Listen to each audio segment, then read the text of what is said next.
Hello everyone, आज हम set number 2 देखेंगे बिहार एसएससी 10+2 के लिए। चलिए स्टार्ट करते हैं। यह भी डिस्कशन बहुत अच्छा होगा। निम्नलिखित में से किस महासागर के तट रेखा की लंबाई सबसे अधिक है?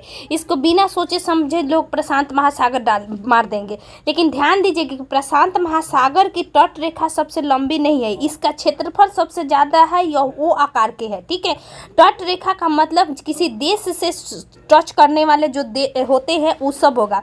तो इसमें अटलांटिक महासागर होगा। अटलांटिक महासागर आप ऐसे देखिएगा कि इधर उत्तर अमेरिका, यहाँ दक्षिण अमेरिका, इधर यूरोप, इधर अफ्रीका, ये चार जो महादेश है इनसे जुड़ी होती है। ठीक है, और इनकी जो तटरेखाएं है ना कटी फटी है, इसी के कारण से इसको व्यस्त नहर भी कहा जाता है। सबसे व्यस्त महासागर कौन सी है? नहर नहीं, सबसे व्यस्त महासागर अटलांटिक महासागर, क्योंकि इसकी कटी फटी होने के कारण यहाँ पे बंदरगाह की सुविधा आसानी से हो जाती है। ठीक है, तो आसानी से याद रखिएगा अटलांटिक महासागर यह इस आकार का है। ठीक है, निम्नलिखित में से कौन सा कथन असत्य है? असत्य मतलब इसमें से गलत कौन है? गतिशील वायु को पवन कहते हैं, बिल्कुल सही है, क्योंकि जो भी गतिशील वायु होती है उसको पवन कहते हैं। धरातल पर वायुमंडलीय दाब की मात्रा सभी स्थान पर एक समान होती है, यह गलत है। क्योंकि यह गलत इसलिए क्योंकि आप जब पढ़िएगा कि वायुमंडलीय दबाव जो होती है यह अलग अलग होती है। जैसे आप पहाड़ों पर जाइएगा तो वहाँ पर वायुमंडलीय दबाव क्या होती है? कम होने लगती है।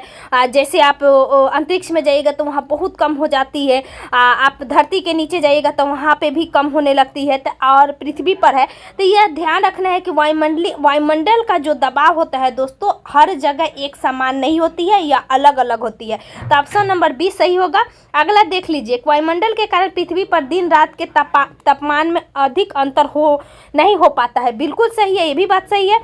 एक और बात आप जानते होंगे कि दिन रात जो होती है यह पृथ्वी के घूर्णन के कारण होती है। ठीक है, वहीं ऋतु परिवर्तन क्या होता है? या मौसम परिवर्तन जो सूर्य के परिक्रमण के कारण होता है। ठीक है, वायुमंडल का लगभग 97% वायु धरातल के निकट होती है, बिल्कुल सही है। ठीक है, अगला है, निम्नलिखित में से किस महाद्वीप को पठारों का महाद्वीप कहा जाता है? तो देखिए याद रखिएगा, पठारों का महाद्वीप होगा दोस्तों अफ्रीका, क्योंकि आप लोग जानते होंगे कि जो सहारा मरुस्थल है, जो अन्य सारे मरुस्थल होती है, जो पठारी क्षेत्र, पठार का मतलब होता है कि जो पहाड़ है उसके ऊपरी क्षेत्र जो होती है क्या चपटा होती है, वहाँ पर लोग सर्वाइव करते हैं यानी रहते हैं। तो पठारों का महाद्वीप अफ्रीका महाद्वीप को कहा जाता है। और इसमें सर्वाधिक देश कल भी बताए थे 54 है। ठीक है, और एशिया में 48 है। और ये सबसे ज़्यादा गर्म जो हमारा गर्म महाद्वीप अफ्रीका को ही कहा जाता है। ठीक है, अगले अरावली एवं बिंद श्रृंखलाओं के मध्य कौन सी पठार स्थित है? मोस्ट इंपॉर्टेंट, यह अरावली एवं बिंद श्रृंखला, अरावली आपका राजस्थान में पड़ती है, लेकिन बिंद श्रृंखला आपका मध्य प्रदेश के क्षेत्र से पाने लगती है। तो इसके दोस्तों होती है मालवा का पठार। ठीक है, तो ऑप्शन नंबर सी मालवा का पठार। मेघालय का पठार आप लोग जानते होंगे कि यह मेघालय में स्थित है। छोटा नागपुर का पठार सबसे समृद्ध पठार माना जाता है, छोटा नागपुर का पठार। ठीक है, और ढक्कन का पठार दक्षिण में स्थित है। बिहार का पटना जिला कितने जिलों से अपनी सीमा साझा करती है? ठीक है, तो बिहार का पटना जिला दोस्तों 9 जिलों से सीमा साझा करती है।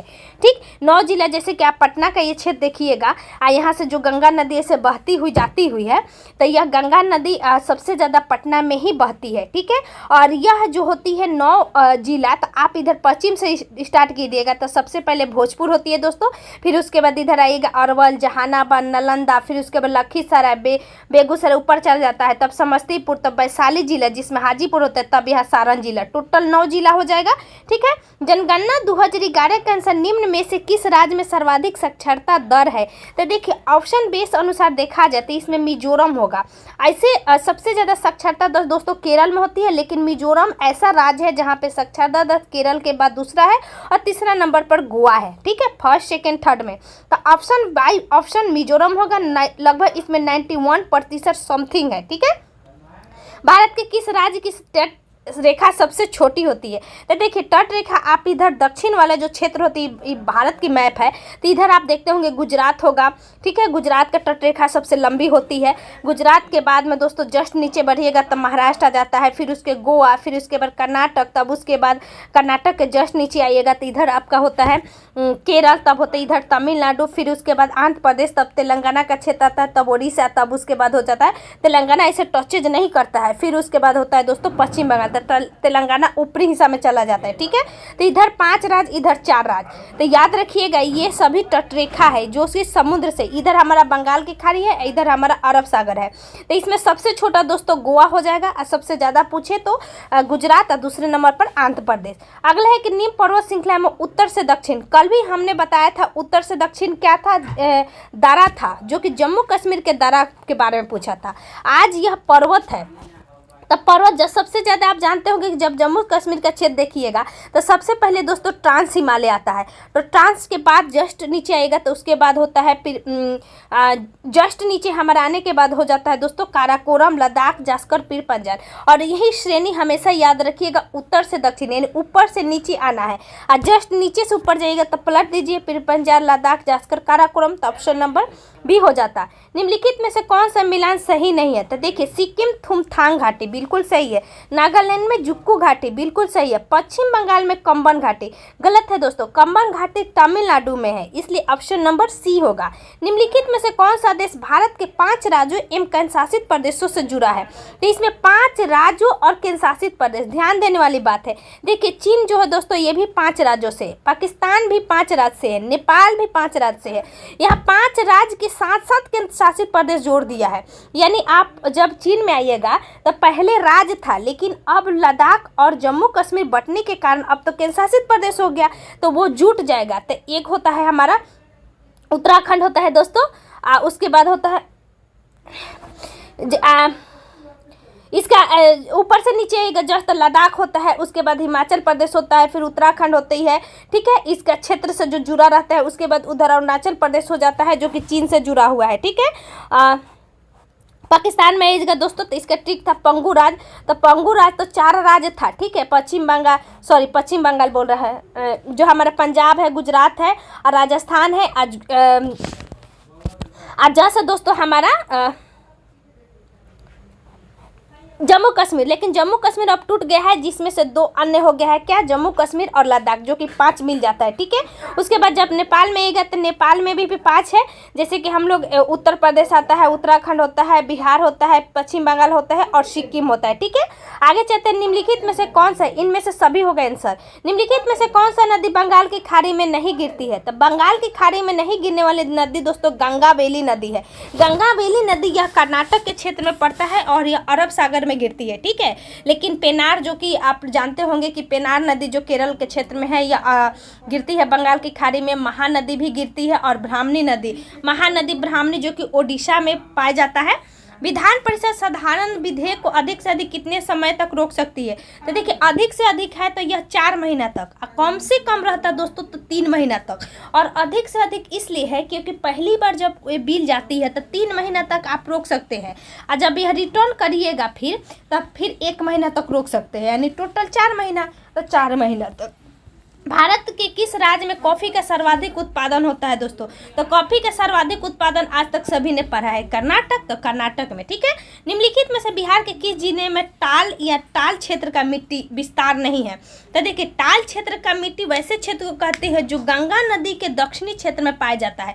यह गंगा नदी है ना दोस्तों, गंगा नदी के लगभग 10 किलोमीटर नीचे के क्षेत्र को टाल क्षेत्र कहते हैं, जो दलदली होती है। तो मुख्यतः यह मुंगेर में नहीं पाया जाता है, ठीक है।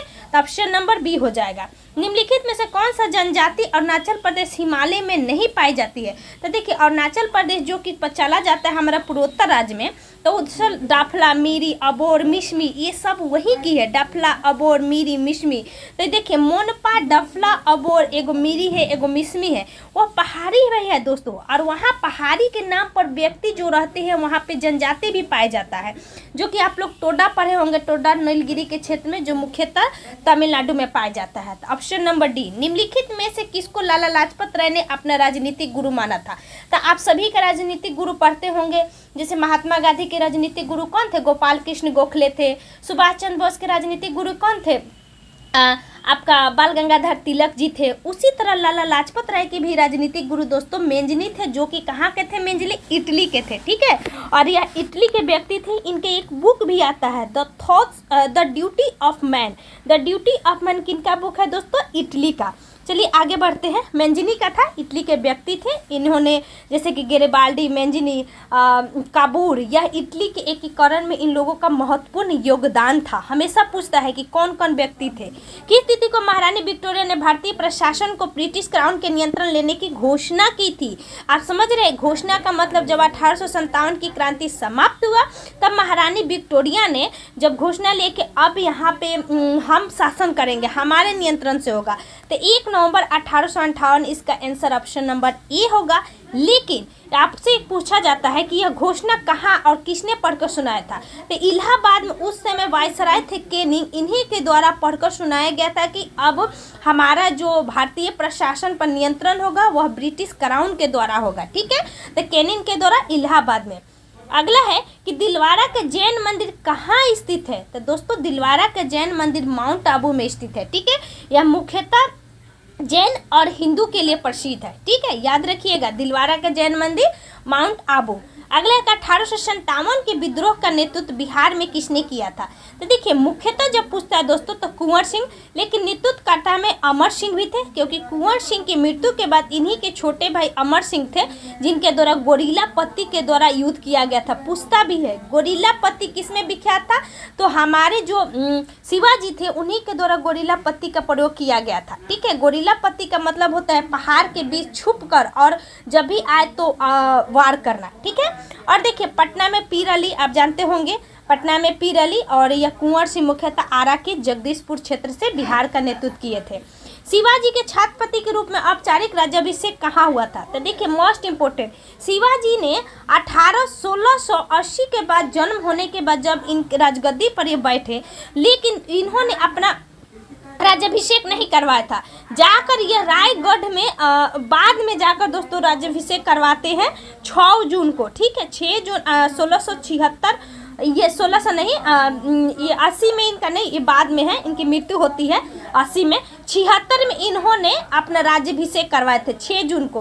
देखिए, और यह अपनी राजधानी रायगढ़ को बनाए। शिवाजी जो छत्रपति शिवाजी थे तब इन्होंने छत्रपति की उपाधि धारण की, और यह जब औरंगजेब के घर पे गए ना तब इनको पता चला कि एक राजा और एक राज्याभिषेक होने के बाद क्या अपना सम्मान मिलता है, तब इन्होंने रायगढ़ में आकर अपना राज्याभिषेक करवाया।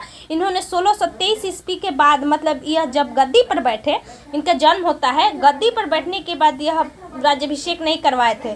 लगभग आपको पढ़िएगा कि 1665 ईस्वी में इन्होंने पहली बार सूरत को लूटा, 70 में फिर सूरत को लूटे, यानी इसके पहले से जब ये शासन कर रहे थे और तब जाकर 1676 में इन्होंने राज्याभिषेक करवाए। ठीक है, किसके सुझाव में भारतीयों को साइमन कमीशन बाहर रखा गया था? तो मोस्ट इम्पोर्टेंट, साइमन कमीशन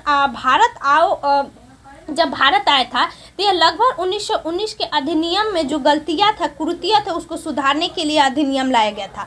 तो 1919 के अधिनियम को सुधारने के लिए जब साइमन कमीशन जांच के लिए 1927 ईस्वी में गठित हुआ और जब भारत में 3 फरवरी 1928 ईस्वी को इसका आगमन हुआ, इसमें कोई भारतीय नहीं थे, इसमें 7 सदस्यीय व्यक्ति थे। ठीक है, तो लॉर्ड इरविन के द्वारा ही इसमें भारतीयों को अलग रखने का सुझाव दिया गया, जिसमें लाला लाजपत राय लाठीचार्ज के कारण इनकी मृत्यु भी हो जाती है। कांग्रेस सोशलिस्ट पार्टी की पहली बैठक कहाँ आयोजित किया गया था? मोस्ट इम्पोर्टेंट, तो देखिए कांग्रेस सोशलिस्ट पार्टी की पहली बैठक पटना में किया गया था 1934 ईस्वी में। ठीक है, 1934 ईस्वी में। अगला एक 1857 के विद्रोह में राष्ट्रीयता की भावना का अभाव था और यह सैनिक विद्रोह से बढ़कर कुछ नहीं था। यह कथन किसका है? तो आरसी मजूमदार का था। ठीक है, आरसी मजूमदार का था। ठीक है, याद रखिएगा।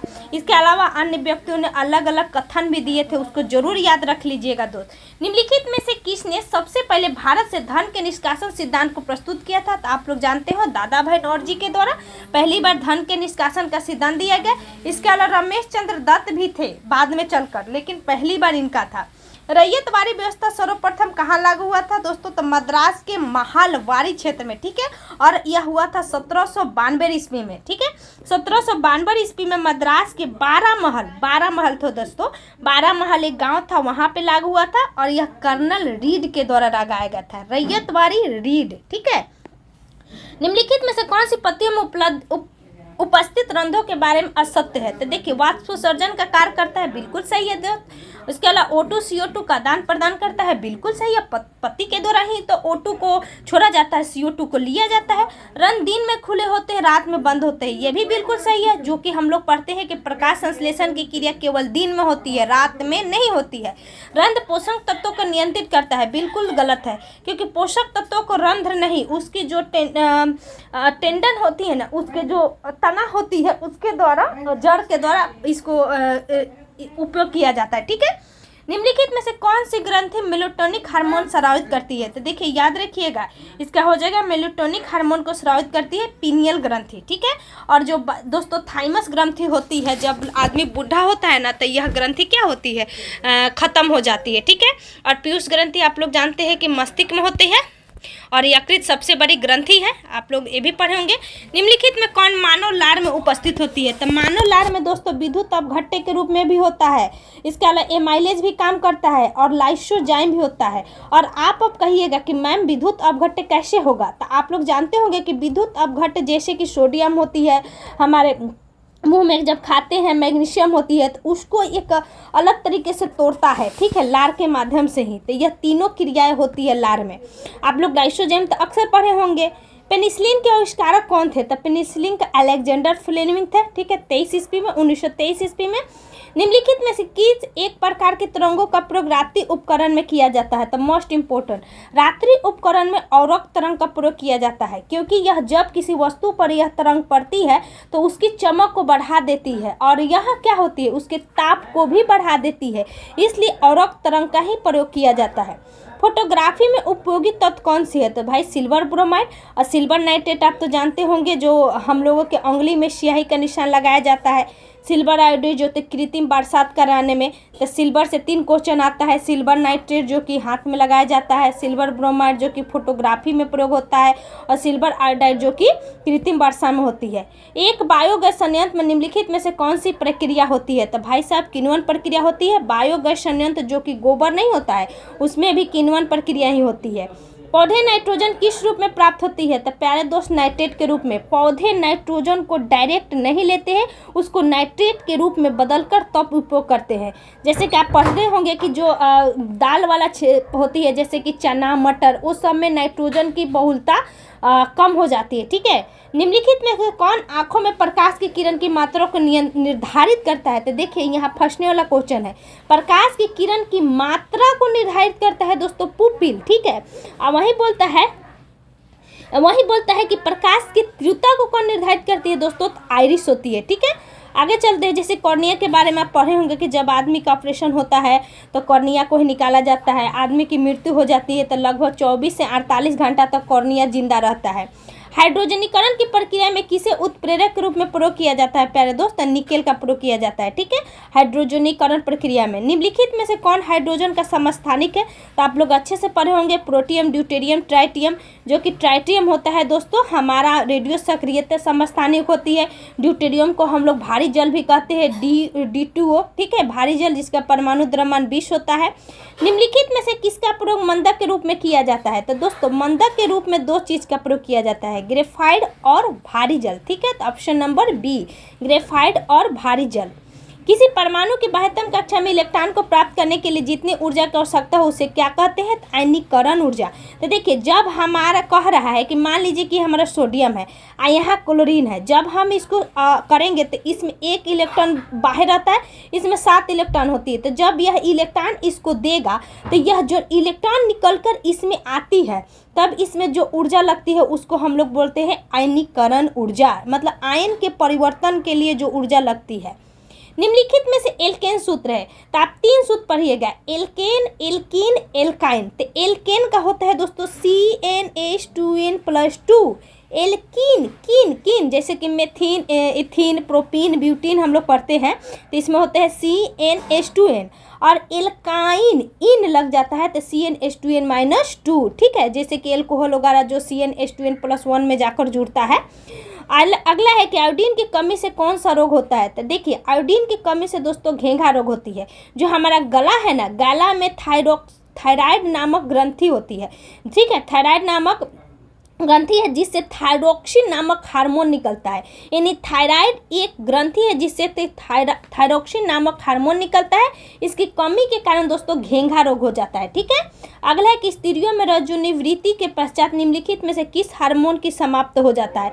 रजोनिवृत्ति जो हम लोग मासिक धर्म चक्र बोलते हैं, तो ये होता है दोस्तों प्रोजेस्टेरोन। महिलाओं में दो चीज़ होती है, प्रोजेस्टेरोन और एस्ट्रोजन। ठीक है, जिसमें प्रोजेस्टेरोन की जब खत्म हो जाती है तब मासिक धर्म रुक जाता है और लगभग यह 45 वर्ष की उम्र के बाद होती है। ठीक है, प्रकाश संश्लेषण हेतु सर्वाधिक क्रियाशील प्रकाश कौन सा है, तो आप लोग सभी जानते हो लाल प्रकाश और उसके बाद नीला प्रकाश। मलेरिया के मानव शरीर में कौन सा प्रभावित करती है, तो मलेरिया जब होता है दोस्तों तो प्लीहा एवं तिल्ली को प्रभावित करती है। ठीक है, निकट दृष्टि दोष वाला व्यक्ति देख सकता है किसको, तो निकट दृष्टि वाला दोस्त व्यक्ति नजदीक की वस्तु को आसानी से देखता है। नाम होता है निकट दृष्टि दोष, लेकिन काम होता है उल्टा। अगर मान लीजिए कि निकट दृष्टि दोष है तो फिर हम निकट की वस्तु क्यों देखेंगे, तो याद करने का तरीका है कि जो दृष्टि होगा वही हम आसानी से देखेंगे। जैसे दूर दृष्टि दोष का है तो दूर की वस्तु को हम आसानी से देखेंगे, निकट दृष्टि दोष का है तो निकट की वस्तु को आसानी से देखेंगे। बाकी सारे ऑप्शन इसमें गलत है। ठीक है, अलग है, इसको दूर करने के दोस्तों अवतल लेंस का प्रयोग करते हैं। ठीक, एक झील में द्वितीयक पोषक स्तर होती है, तो देखिए यह प्राणी प्लवक होता है। जैसे कि जो हम प्राणी लोग खाते हैं ना, प्राणी प्लवक, उसको द्वितीय पोषक स्तर कहा जाता है। जैसे मानव इसी में आता है। गैंडा संरक्षण परियोजना कब शुरू हुआ था, तो देखिए गैंडा संरक्षण परियोजना हो चाहे कोई परियोजना, जैसे कि हमने कल के वीडियो में पढ़ा था पर्यावरण संरक्षण अधिनियम 1986, उसी तरह गेंडा को संरक्षित करने के लिए परियोजना जो आया था दोस्तों 1987 में। वहीं आपका आ जाए कि हाथी संरक्षण कब आया था, तो 1992 में, और लाल पांडा आ जाएगा दोस्तों 1996 में। ठीक है, याद रखिएगा। और वहीं वन्यजीव संरक्षण अधिनियम 1973 में आया था। ठीक है, आप लोग पढ़े होंगे। वन्यजीव संरक्षण अधिनियम 1972 के तहत 1973 में पहली बार बाघ संरक्षण अधिनियम आया और उसके तरफ बाघ रिजर्व की स्थापना हुई थी। ठीक है, राष्ट्रीय आय की गणना किस विधि से होती है, तो देखिए राष्ट्रीय आय मुख्यतः दोस्तों हमारा उत्पादन विधि से होता है, लेकिन इसमें सभी विधि से हम लोग गणना कर सकते हैं, इसलिए उपरोक्त सभी होगा। 2011 के जनगणना के अनुसार देश में कार्य सहभागिता दर क्या है, तो देखिए यह इंपॉर्टेंट क्वेश्चन है, ये आपको नया भी मिलेगा।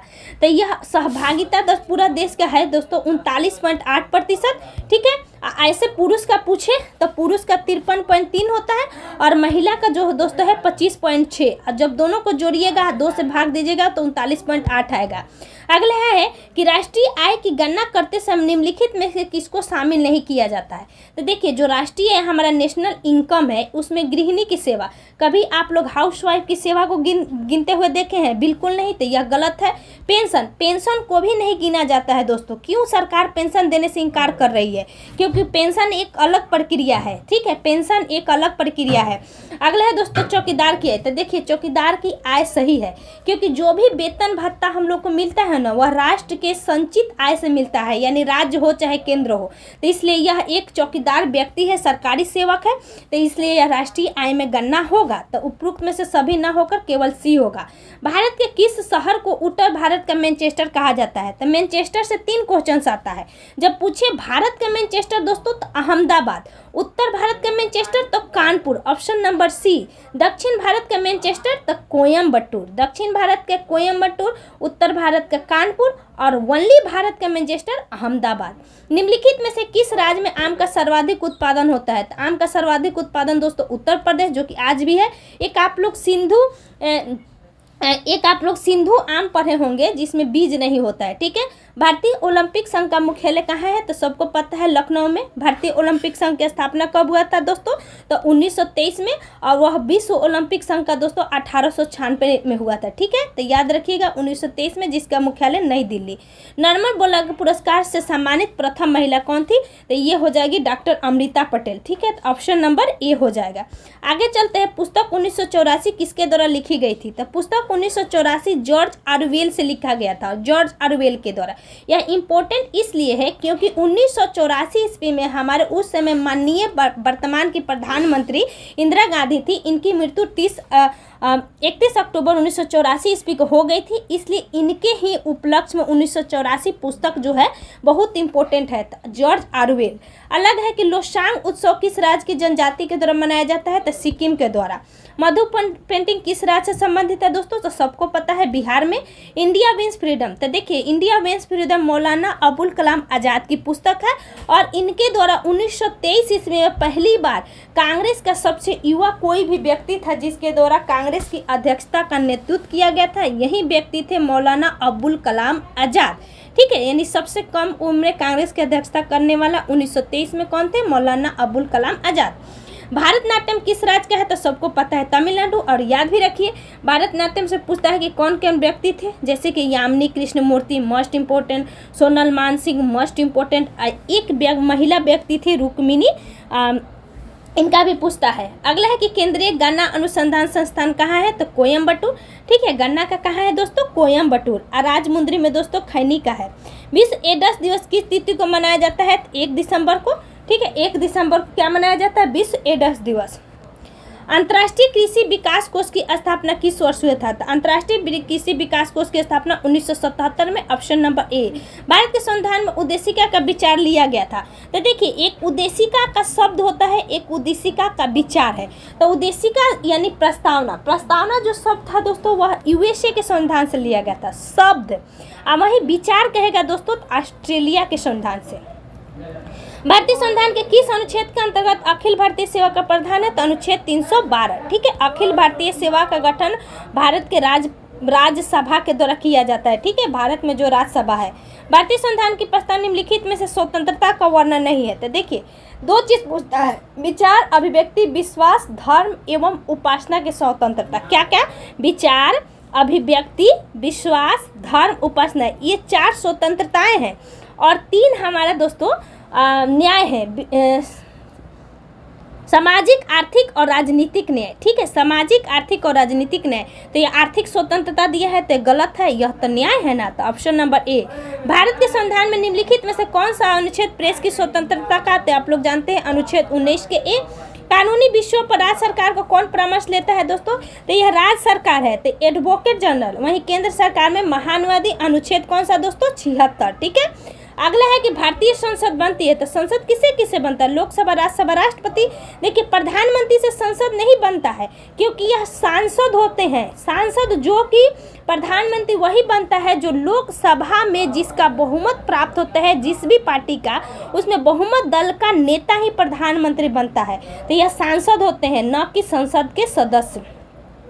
भारतीय संविधान में किस अनुच्छेदों में कौन सर्वोच्च न्यायालय द्वारा संविधान का अनुलंघनीय मूल ढांचा घोषित किया गया, तो देखिए मूल ढांचा में अनुच्छेद 13 भी आता है प्यारे दोस्त, अनुच्छेद 32, जो कि आप मूल ढांचा का मतलब कि जिससे हमारे संसद में जो हमारा सर्वोच्च न्यायालय को जो सुदृढ़ता यानी मजबूती जो प्रदान करता है, कौन कौन सा अनुच्छेद है, तो अनुच्छेद 13, अनुच्छेद 32 जो कि आप लोग जानते होंगे रीट जारी करने का अनुच्छेद किसको, सुप्रीम कोर्ट को, अनुच्छेद 224 हाई कोर्ट को जो कि न्यायालय से संबंधित है, रीट 227 यह भी सुप्रीम कोर्ट से संबंधित है, हाई कोर्ट से संबंधित है।